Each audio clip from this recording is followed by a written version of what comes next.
आज BJD राजरास्ता coli विक्षोभ प्रदर्शन करुछि। नवीन पट्टनायक बीजेडी सुप्रीमो नवीन पट्टनायक कहउछन्ति जे बीजेपी सरकार को हेलानी 7 मास होइजिवो बीजेपी सरकार को आसिलानी लंबा लंबा भाषण सुनुछु आमे माने किंतु दरदाम वृद्धि नै कोनोसी एक्शन नै। सेही हिसाब रे आज बीजेडी रो बिजु जनता दल आज राजरास्ता कोलाई प्रतिवाद करुछन्ति। अन्य पटे कृष्णचंद्र पात्र कहउछन्ति जे नाटक करुछि बीजेडी बीजेडी रो अस्तित्व को बंचाइबा पई सेही आंदोलन करुछि। 24 वर्ष हबो सरकार जेतेबेले थिला बीजेडी सेतेबेले फील्ड को आसु नथिला किंतु वर्तमान समय ये आंदोलन एक प्रकार नाटक। तेबे आम सहित फोन लाइन जोड़ी होइछन्ति वरिष्ठ सांबादिक राजनैतिक समीक्षक रविदास सर कोन कहिबे ए विषय रे तमाम प्रसंग को नै घटना को नै कोन देखो ये राजनीतिक बयानबाजी जाऊना कहीं आज्ञा बीजेडी राज्य रे गोटे शक्तिशाली विरोधी दल भाव अच्छी इवन गत भोट को देखिले आप देखिपारे बीजेपी राज्य में शासन भाव पाई बीजेडी गोटे शक्तिशाली विरोधी दल भाव में आसी बहुत मत पाई कौन विधायक अच्छा नवीन पट्टनायक जी 24 वर्ष मुख्यमंत्री थे से विरोधी दल नेता होती तेणु 7 मास पर आगे नवीन पट्टनायक गले किसी अंचल को चाषी मान गले प्रथम थर पाइका अदिनिया वर्षा जो क्षतिग्रस्त होते आम देखिले बहुत संख्या लोक भी जुटिले पाखे आज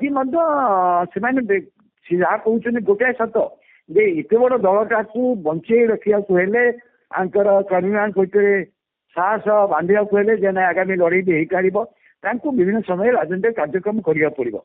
आज से दृष्टि प्रथम दल दरदाम वृद्धि विरुद्ध में नहीं थे। दरदाम वृद्धि तो निश्चित भाव गोटे मेजर इश्यू एटा कई अस्वीकार करें इपरिक जो नवीन पट्टनायक सरकार थे दरदाम मेजर इश्यू था। आप से देखिए सारा भारत वर्ष में जो इन्फ्लेशन होता ओडिशा आगे थिला भुवनेश्वर ओडिशा आगे थिला छत्तीसगढ़ ओडिशा आगे थिला एबे भी अच्छी या सब एबे भी मुद्रास्फीति रेकॉर्ड अछि आगे एवं बहुत कथा से जो स्थिति थिला वर्तमान से स्थिति दरदाम तथापि बढ़ुची और दरदाम बढ़िया पछरे बहुत गुड़े कारण अच्छी। एक तो ओडिशा रे अनेक जिनस आम निजे प्रोडक्शन करि पारुनु आम अनेक जिनस बाहर आणुचु सब बड़ कथा होची जे केंद्र सरकार अनेक जिनसर जो जीएसटी व्यवस्था है भी अनेक जिन बढ़ुची आमर ट्रांसपोर्ट सिस्टम भी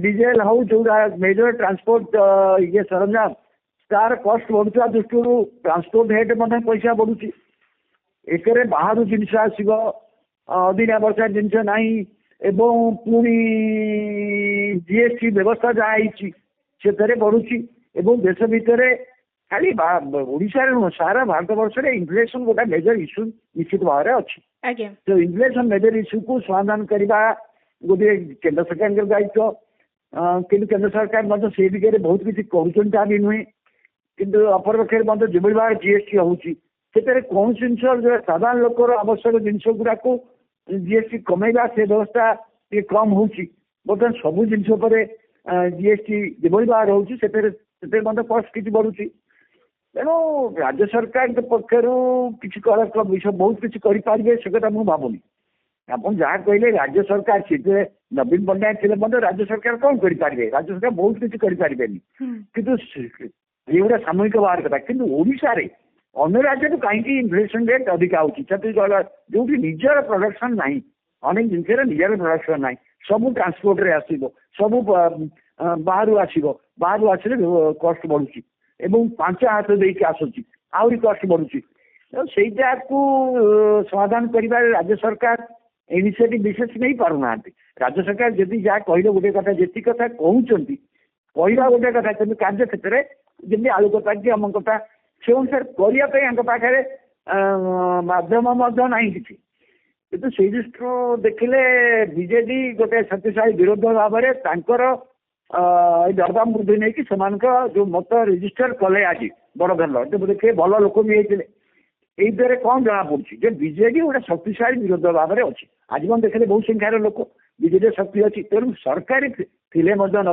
बिजु बीजेपी बीजेपी सरकार थे जहाँ भी कले भी से सब मन रखा जे ओडिशा रे गोटे शक्तिशाली विरोधी दल अच्छी ये खामखियाली भाव में किसी नहीं पारे ना बीजेपी से प्रणाम किंतु आपर पाखे देखिए जदि राज्य जे सरकार मोहन चरण माझी सरकार ଆପଣ ଦେଖିବେ ସେମାନେ ଗୋଟେ ଲୋକଙ୍କ ସରକାର ପାଇଁ ଉଦ୍ୟମ କରୁଛନ୍ତି, ଲୋକମାନେ ତାଙ୍କୁ ଭେଟି ପାରୁଛନ୍ତି, କହିପାରୁଛନ୍ତି, ଏଇ ଆଡଭାଣ୍ଟେଜ ଅଛି।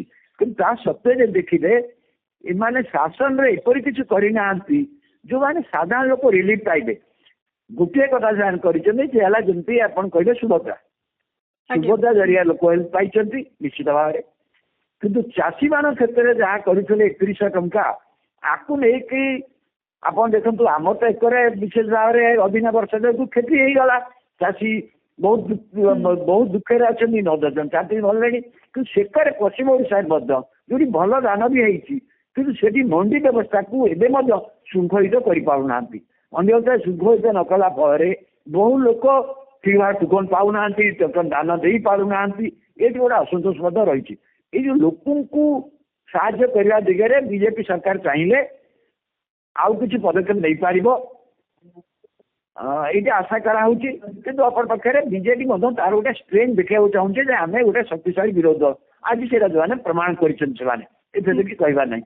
ଦରଦାମ ନିଶ୍ଚିତ ଭାବରେ ରାଜ୍ୟର ଲୋକମାନଙ୍କ ପାଇଁ ଗୋଟେ ପ୍ରମୁଖ ସମସ୍ୟା ହେଇକି ରହିଛି। ଏଥିରେ କେହି ବି ଅସ୍ୱୀକାର କରିପାରିବେନି। ନିହାତି ଭାବେ। ତେବେ କିଛି ଦିନ ତଳେ କୁହାଯାଉଥିଲା ବିରୋଧୀ ଦଳ ହିସାବରେ ବିଜେଡି ସ୍ୱର ଶାଣିତ କାହିଁକି କରୁନି, କିନ୍ତୁ ଆଜିର ଯୋଉ ଆନ୍ଦୋଳନ ଦରଦାମ ବୃଦ୍ଧିର ପ୍ରତିବାଦକୁ ନେଇ ଯୋଉ ଆନ୍ଦୋଳନ, ତେବେ ଏହା ଗୋଟେ ନିଷ୍କର୍ଷରେ ପହଞ୍ଚୁଛି ଯେ ବିଜେଡି ଦଳ ବିରୋଧୀ ଦଳ ହିସାବରେ ସେ ତାର କାମ କରୁଛି, ଷ୍ଟ୍ରେଂଥ ବର୍ତ୍ତମାନ ସମୟରେ ଅଛି। ବିଜେପି ଦଳ ହିସାବରେ କାମ କରୁଛି ବିରୋଧୀ ହିସାବରେ, କିନ୍ତୁ ବିଜୁ ଜନତା ଦଳ ଏବେ ମଧ୍ୟ ତାର ଆଦର୍ଶଗତ ଦୃଷ୍ଟିଭଙ୍ଗୀ କିଛି ସ୍ପଷ୍ଟ ହେଇନି। ଆପଣ ମତେ କହିବେ ଯେ ଆଦର୍ଶଗତ ଭାବରେ ନୀତିଗତ ଭାବରେ ଯାହାକୁ ନେଇକି ଲୋକମାନେ ଖାଲି ତ ଇଏ ଦରଦାମ ଯୋଗୁଁ ସମସ୍ତ ଲୋକ ଅତିଷ୍ଠ ଅଛନ୍ତି, ସେଥିରେ ଲୋକ ଜୁଟେଇଲେ ବା ଏକଜୁଟ କଲେ। ତାଙ୍କ ବେଳେ ନଥିଲା ସେ କଥା ନୁହେଁ, ତାଙ୍କ ବେଳେ ମଧ୍ୟ ସେଇ ଥିଲା। ଯେତେବେଳେ ନିର୍ବାଚନ ପୂର୍ବରୁ ମଧ୍ୟ ଦେଖିବେ ସେଥିରେ ମଧ୍ୟ ଇନଫ୍ଲେସନର ଓଡ଼ିଶା ଅନୁମାନ ଆଗରେ ଥିଲା। କିନ୍ତୁ କଥା ହଉଛି ଏଇ କଥା କରିବା ଭିତରେ ବିଜେପି କରିବା ଭିତରେ ଏଇ ଗୋଟେ ସମସ୍ୟାକୁ ନେଇକି ଲୋକଙ୍କର କଲେ, କିନ୍ତୁ ଗୋଟେ ଦଳକୁ ଏକଜୁଟ ରଖିବା ପାଇଁ ଯୋଉ ଆଦର୍ଶଗତ ଦୃଷ୍ଟିଭଙ୍ଗୀ ଦରକାର, କାହାକୁ ନେଇକି ଦଳ ବଞ୍ଚିବ, କୋଉ ଆଦର୍ଶ ଭିତରେ ଦଳ ବଞ୍ଚିବ, ଏ କ୍ଷେତ୍ରରେ କେତେ ଜିନିଷ ସ୍ପଷ୍ଟତା ନାହିଁ। କାରଣ ଗଲା ବହୁ ବର୍ଷ ଧରି ସେମାନେ ଗଲା ବିଷୟରେ 5-7 ବର୍ଷ ଧରି ସବୁ କଥାରେ ସେମାନେ କେନ୍ଦ୍ରୀୟ ବିଜେପି ନେତୃତ୍ୱକୁ ସମର୍ଥନ କରି ଆସିଛନ୍ତି ବିଜେପି ସରକାରକୁ। ସେଇ ଦୃଷ୍ଟିରୁ ଆଦର୍ଶଗତ ମତ ପାର୍ଥକ୍ୟ ବର୍ତ୍ତମାନ କିଛି ନାହିଁ।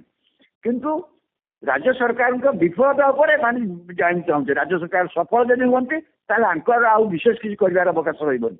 ରାଜ୍ୟ ସରକାରଙ୍କ ବିଫଳତା ଉପରେ ଏମାନେ ତିଷ୍ଠିବାକୁ ଚାହୁଁଛନ୍ତି। କିନ୍ତୁ ଆଦର୍ଶଗତ ଭିତ୍ତିଭୂମି ବର୍ତ୍ତମାନ ଚୂଡ଼ାନ୍ତ କରୁନାହାନ୍ତି ବା ଦଳକୁ ସଂଗଠନକୁ ପୁନର୍ଗଠିତ କରିବା ପାଇଁ ସବୁ ସେକ୍ସନକୁ ସେ ଦିଗରେ ମଧ୍ୟ ଅନ୍ୟ କୌଣସି ସାଂଗଠନିକ କାର୍ଯ୍ୟକ୍ରମ ମଧ୍ୟ ନେଇନାହାନ୍ତି। ଯୋଉଥିପାଇଁ କି ଦେଖନ୍ତୁ ଅନେକ ଜାଗାରେ ବିଜୁ ଜନତା ସରପଞ୍ଚ, କୋଉଠି ଜିଲ୍ଲା ପରିଷଦ ମେମ୍ବର, କୋଉଠି ପଞ୍ଚାୟତ ସମିତି ମେମ୍ବର, ଏମାନେ କିଛି କିଛି ଖସିକି ବିଜେପି ଆଡକୁ ଯାଉଛନ୍ତି। ଏ କଥା ହଉଛି ଏଇ ସେ ଦଳ ପାଇରେ ଗୋଟେ ଆକର୍ଷଣକାରୀ ଯୋଉ ଆଦର୍ଶ ଲକ୍ଷ୍ୟ ରଖାଯାଇ ପାରୁନି। ଆଜ୍ଞା, କୃଷ୍ଣଚନ୍ଦ୍ର ପାତ୍ର ଆହୁରି ବି କହିଛନ୍ତି ବିଜେଡି ସରକାର 25 ବର୍ଷ ପର୍ଯ୍ୟନ୍ତ ବି ଆଉ ଆସିପାରିବ ନାହିଁ ଏବଂ ବିଜେଡିରୁ ସମସ୍ତେ ନେତା ମାନେ ବିଜେପି କୁ ଚାଲି ଆସୁଛନ୍ତି। ଏ ସବୁକୁ କଣ କହୁଛନ୍ତି? ବିଜେଡି ତ ତେବେ ଦଳ ସଂଗଠନ ନାଇଁ ଏଇ କଥା ଏଇଟା ଭୁଲ କଥା। ଆଜ୍ଞା ଦେଖନ୍ତୁ ଏତେ ବଡ ମୁଁ କହିଲି ବିଜେଡିଟା ଗୋଟେ ଏତେ ବଡ ଶକ୍ତିଶାଳୀ ଅଛି, 30ଟା ଜିଲ୍ଲା ପରିଷଦ ତାଙ୍କ ହାତରେ ଅଛି, ଅଧିକାଂଶ ମ୍ୟୁନିସିପାଲିଟି ଅଛି, କେତେ ବି ଗଲେ ଗୋଟେ ବିରାଟ ଶକ୍ତି ଅଛି ନା। ଏ ସବୁ କଣ ବିଜେପି ଚାଲିବେ? କାହିଁକି ଯିବେ? କାରଣ ସେମାନେ ଯୋଉମାନେ ଅଛନ୍ତି ଆଦିଆରେ, ଯୋଉମାନେ ଜିତିଛନ୍ତି, ଯୋଉମାନେ ହାରିଛନ୍ତି ମଧ୍ୟ ସେ ରାଜନୀତି କରିବେ ନା ନାହିଁ, ସେ ପୁଣି ଭବିଷ୍ୟତ ଦେଖୁଛନ୍ତି ନା ନାହିଁ। ତେଣୁ ତାଙ୍କ ଅଞ୍ଚଳରେ ସିଏ ତାଙ୍କର ସଂଗଠନ ନିଶ୍ଚୟ କରିବେ, ବନ୍ଦ କରିଦେବେ କି? ବିଜେପି ଚାଲିଗଲେ ମୁଁ କହିକି ଯାଉଛନ୍ତି, ପଞ୍ଚାୟତ ସମିତି ଆମକୁ ଡିଜି ମେମ୍ବର ଯାଉଛନ୍ତି, କିନ୍ତୁ ସେଇଠି ଗୋଟେ କ୍ଷମତା ଆଧାର ବ୍ୟବସ୍ଥାରେ। କିନ୍ତୁ ଲୋକମାନେ ଯେ ଚାଲି ଯାଉଛନ୍ତି ବିରୋଧୀ ମତଦାନରେ ଚାଲି ଯାଉଛି ତା ନୁହେଁ। ବିରୋଧୀ ମଧ୍ୟ ସେତେବେଳେ ଦମନ କମିଯିବ ଯେତେବେଳେ ରାଜ୍ୟ ସରକାରଙ୍କ ଲୋକପ୍ରିୟତା ବଢିବ।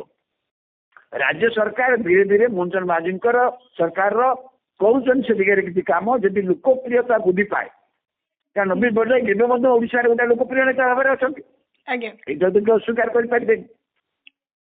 ତେଣୁ ସେଇ ଯାକୁ ଦେଖିକି ଏ ସରକାରକୁ ପ୍ରତି ଷ୍ଟେଜରେ କାମ ନେବାକୁ ପଡିବ। ଆଙ୍କ ବିରୁଦ୍ଧରେ ରାଜନୀତି ଦୃଷ୍ଟିରୁ ବୟାନ ବାଜି ଦେଇପାରନ୍ତି, କିନ୍ତୁ ବାସ୍ତବତା ସ୍ଥିତି ହେଉଛି ସରକାରକୁ ଗତିଶୀଳ, କ୍ରିୟାଶୀଳ ଏବଂ ଲୋକମାନଙ୍କୁ ଭିତରେ ଆଗ୍ରହ ଲୋକପ୍ରିୟତା ବୃଦ୍ଧି ପାଇଁ ପ୍ରତି କ୍ଷେତ୍ରରେ ଦଳକୁ କାମ କରିବାକୁ ସରକାର କାମ କରିବ ବିଶେଷରେ ଏମାନେ ଗୋଟେ ବଡ ଆଙ୍କ ବିରୁଦ୍ଧରେ ବର୍ତ୍ତମାନ ବିଜୁ ହଉଛି ଗାଁ ଅଞ୍ଚଳରେ ବ୍ଲକରେ ଅନେକ କାମ ଆଉ ଅନେକ 6-7 ମାସ ହେଲା କାମ ହେଇପାରୁନି। କାମ ନ ହବାର ବହୁତ କାରଣ ଥାଇପାରେ। ଅନେକ ଜାଗାରେ କାମ ମାନେ ନବା ଫଳରେ ଯୋଉମାନେ ସବୁ ଥିଲେ କାମ ଧନ୍ଦା କରିକି ଥିଲେ ତାଙ୍କ ପାଇଁ ମଧ୍ୟ କିଛି ସମସ୍ୟା ସୃଷ୍ଟି ହଉଛି। ତ ଏଇଟା କେତେ କ୍ରିୟାଶୀଳ କରିପାରିବେ ସରକାରକୁ? ସରକାର ପାଖରେ ପଇସା ଅଭାବ ନାହିଁ। ଆଉ ଏବେ ଗୋଟାଏ ହଉଛି ବଡ ସମାବେଶ ହଉଛି ପ୍ରବାସୀ ଭାରତୀୟ ମାନଙ୍କର ହଉଛି ବା ଦିବସ ଏଠି ହଉଛି। ପ୍ରଧାନମନ୍ତ୍ରୀ ବି ଆସିବେ, ପ୍ରଧାନମନ୍ତ୍ରୀ ବାରବାର ଆସୁଛନ୍ତି, ପୁଣି ବି ଆସିବେ। ଏ ଦିଗରେ ଯେ ଦେଖିବେ ଗତ ସରକାର ବିକାଶ ଦିଗରେ ଯୋଉ ଧାରା ନେଇଥିଲା ସେ ଧାରାକୁ ସେଥିରେ କିଛି ମାନେ ଏପଟ ସେପଟ କରୁନାହାନ୍ତି। ଇନଭେଷ୍ଟମେଣ୍ଟ ବଢେଇବା ଅନ୍ୟାନ୍ୟ କ୍ଷେତ୍ରରେ ଯୋଉ ଧାରା ନେଇଥିଲେ ଏ ଧାରା ନେଉଛନ୍ତି ତାକୁ ମଧ୍ୟ ଅନେକ ଜାଗାରେ କିଏ ଆସୁଛନ୍ତି। ସେମାନେ ମେଟ୍ରୋ ଆରମ୍ଭ କରୁଥିଲେ, ଶୁଭ ଜଷ୍ଟ ଆରମ୍ଭ କରୁଛନ୍ତି, ମେଟ୍ରୋଟା ସେମାନେ ତ୍ୱରାନ୍ୱିତ କରୁଛନ୍ତି ଭୁବନେଶ୍ୱରରେ। ଏସବୁ କାର୍ଯ୍ୟ ଚାଲିଛି। କିନ୍ତୁ ପ୍ରକୃତ କଥା ହଉଛି ଲୋକମାନଙ୍କ ସାଧାରଣ ଲୋକ କେତେ ଅନୁଭବ କରିବେ ଯେ ସରକାର ଏ ସରକାର ମଧ୍ୟ ବି ନବୀନ ପଟ୍ଟନାୟକ ସରକାର ପରି ଲୋକପ୍ରିୟ ଯୋଉ ଦିନ ବୋଲି ଲୋକ ଅନୁଭବ କରିଯିବେ ସରକାର କହିଛନ୍ତି ସେଦିନ ନିଶ୍ଚିତ ଭାବରେ ବିଜେଡିର ଶକ୍ତି କମିବ। କାରଣ ବିଜେଡି ପାଖରେ ଆଦର୍ଶଗତ ଭିତ୍ତିଭୂମି ନାହିଁ କହିଲେ ଚଳେ।